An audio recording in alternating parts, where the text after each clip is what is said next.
চালু হয়েছে। গতকালকে বন্ধন পাস গেছিলো, আজকে বন্ধন পাস নুরানপুর গালা থেকে ছেড়ে আসবে এবং ঢাকা থেকে ইগল পাস যাবে। তার পাশাপাশি আমরা চরমন্তাজের পূবালী নয়কে দেখতে পাচ্ছি।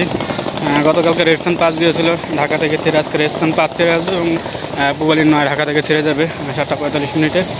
তার পাশাপাশি আমরা লালমনের নৌযানগুলো দেখতে পাচ্ছি। আজকে ঢাকা থেকে লালমন ছেড়ে প্রিন্স শাকিন এবং লালমন থেকে ছেড়ে আসবে শ্রীনগর 7। গতকালকে শ্রীনগর 7 ছেড়ে গেছিলো, আজকে শ্রীনগর 7 ছেড়ে আসবে এবং প্রিন্স শাকিন ঢাকা থেকে ছেড়ে যাবে।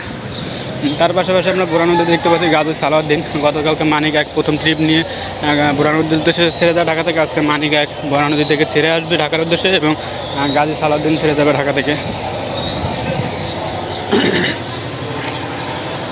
তার পাশাপাশি ভোলা খেয়াঘাটের উদ্দেশ্যে দুটি নতুন দেখতে পাচ্ছি, এমনি ভোলা এবং কর্ণফুলী নয়। গতকালকে কর্ণফুলী 10 এবং বালি আছে গিয়েছিলো, আজকে হয়তো কর্ণফুলী নয় এবং ভোলা যাবে। কর্ণফুলী 8:45 এবং এমনি ভোলা যাবে 8:30 পরপর দুটি নৌযানই ঢাকা সদরঘাট থেকে